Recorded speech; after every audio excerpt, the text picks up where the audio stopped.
Kenapa orang takut ikut kajian salafi? Allahu a'lam. Kenapa nih takut? Siapa yang takut nih? Katanya keras ya. Biasanya orang kalau bilang keras itu karena ada alasan banyak penyebabnya. Yang pertama itu karena mereka belum pernah ikut sebelumnya. Dan mereka cuma sampai kepadanya sepotong-sepotong fatwa. Misal dia belum pernah pakai jilbab. Begitu disampaikan, nggak boleh loh ada ustadz ini.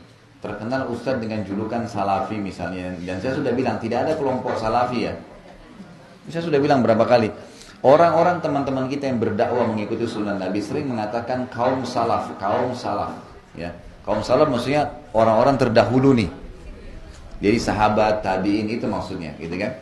Tapi divonis lah ini kelompok salafi. Biasanya teman-teman yang mengikuti sunnah Nabi ini kalau haram haram, halal halal, nggak ada toleransi. Memang begitu supaya jelas. Soalnya kalau kita masih toleransi, dibungkus-bungkus, dikemas, nanti orang masih setengah-setengah. Emang haram ya haram. Ustaz hukumnya riba gimana? Haram, nggak boleh. Terus bagaimana jalan keluarnya? Ya usahakan untuk keluar. Dikasih tahu. Nggak mungkin. Karena saya kerja di bank Ustaz, kira-kira saya masih bisa nggak kerja dulu beberapa waktu sampai nanti saya dapat kerjaan yang lain. Kalau dia tidak begitu sunnah Nabi, mungkin dia masih bisa mengatakan, ya nggak apa-apa lah sampai kau dapat kerja. Wah ini berapa hari ditanggung sama dia tuh? Nggak boleh dong. Dia mesti haram ya haram. Allah haramkan loh. Pak nggak boleh. Ibu nggak boleh loh ya. Sudah tahu. Sebab kalau orang yang berbuat salah tadi bertaubat, ya gitu. Maka apa yang masalah riba misalnya, apa yang dia pernah dapatkan, Allah maafkan tuh. Dia pernah punya rumah, dia punya mobil. Kalau dia belum tahu sebelumnya, maka itu dianggap bagi dia nggak masalah, sudah halal buat dia. Sekarang dia berusaha keluar dari masalah dia. Tapi seorang mufti, seorang alim tidak boleh mengatakan, oh boleh nggak apa-apa. Nah ini boleh nggak apa-apa nih, jadi masalah. Nah ini poin pertama, penyebab pertama. Biasanya karena mereka belum menjalankan perintah agama, kemudian sampai kepada mereka fatwa, sesuatu yang sepotong saja berhubungan dengan pelanggaran yang dia lakukan. Masalah tidak pakai jilbab, oh itu berarti berdosa, nanti begini-begini. Dia cuma tangkap itu saja, dia tidak lihat globalnya, gitu kan. Jadi ini saran saya tentunya harusnya mereka hadir, mereka dengar. 1 kali pengajian, 2 kali pengajian, lihat materi yang berbeda, maka mereka akan dapat jawabannya insya Allah, gitu kan.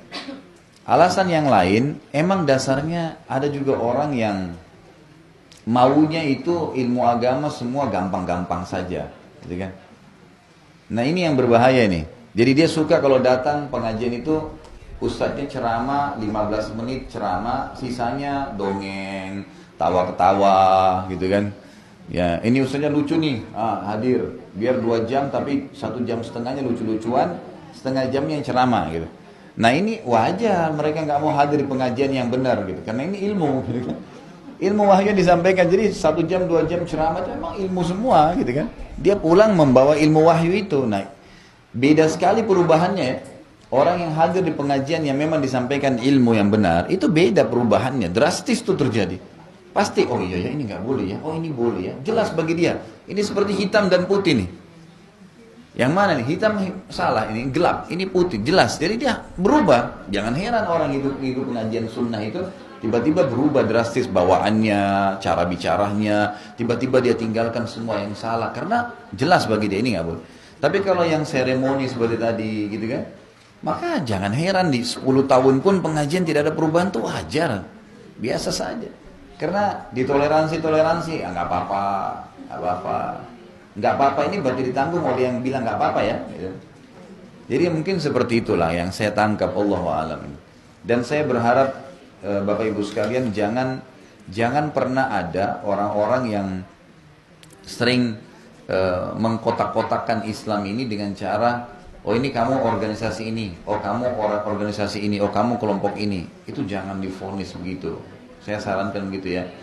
Jadi siapapun yang sedang berbicara depan kita, kalau mereka punya dalil yang jelas, Allah berfirman, Rasulullah SAW bersabda, jelas dalilnya, gitu kan? Maka kita bisa terima dari dia. Kita bisa terima dari dia. Ini kalau bukan kelompok saya, sudah saya nggak mau terima. Bisa. Gimana cara? Saya pun punya banyak salah. Teman-teman saya yang lain dai juga punya salah, manusia biasa. Dan kami pasti kalau beriman kepada Allah bisa menerima masukan. Saya terbuka sekali, saya sampai sampaikan di YouTube kalau saya pernah menyebutkan sesuatu yang salah, tolong disampaikan. Umar bin Khattab berkata, saya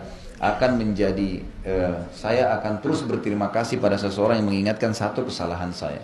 Ali bin Abi Thalib mengatakan, saya akan terus berkhidmah, membantu seseorang ya yang mengingatkan saya satu kesalahan saya. Kita wajar salah, jadi jangan sampai juga Bapak Ibu memvonis misalnya kalau ustadz itu tidak mungkin salah. Bisa salah, bisa salah, bisa dari riwayat yang salah disampaikan gitu kan, itu bisa terjadi. Kenapa sekarang Syekh Albani rahimahullah datang membuat buku silsilah hadis sahih, silsilah hadis lemah, dan ada banyak hadis di buku beliau yang sudah disahihkan oleh perawi-perawi hadis yang terdulu seperti Imam Tirmidzi, Abu Dawud, Imam Nasai yang lebih dulu, yang jelas-jelas paham agama.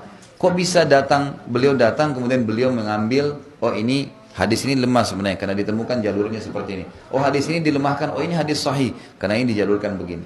Karena memang setiap orang bisa saja berbuat salah. Bisa saja memang penulis buku itu awalnya memang salah atau malah penyusun yang sekarang salah. Allah memberikan kita akal fikiran untuk bisa menerima dalil-dalil yang ada.